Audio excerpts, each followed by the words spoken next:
Alexander the Great. Imagine a man who wept because conquering 2 million square miles was not enough for him. The glory hunter, Alexander the Great, cared only for one thing: conquering the world. He threw his army into battle without fear for defeat, as if he was immortal, and why wouldn't he think that? The man was on a victory spree for 10 years. His men were tired and wanted to return home so they could enjoy the luxuries they had won, but their king cared for no riches. He didn't even care much for ruling, only conquering. It was all going well for him until he hit a wall in India. Alexander lost many men while fighting Porus, his most challenging battle. He was reportedly wounded himself while his horse died in battle.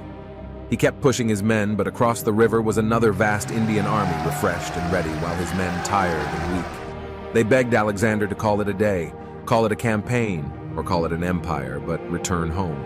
And for once, Mr. Won't Listen to Anybody was forced to comply. This was the beginning of the end for him. Infamous for his drinking habit, he went overboard one night and fell seriously ill. His opportunist generals quickly gathered to see their king and asked, "Who shall his vast empire belong to after his death?" Alexander replied, "To the strongest." This triggered a war between his generals, which lasted for almost 50 years. The Macedonian Empire was broken up into pieces before it even was a thing.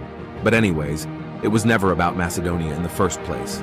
For Alexander, it was only about Alexander. He got paralyzed and was pronounced dead by physicians. Greek historians write Alexander's body didn't decompose for 6 days after his death, which proves that the warrior king was indeed a god. However, they failed to realize he wasn't dead to begin with. Modern-day scientists believe Alexander suffered from a neurological disorder which had put him in a coma. It is very possible that Alexander heard the plots of his men before he was buried alive,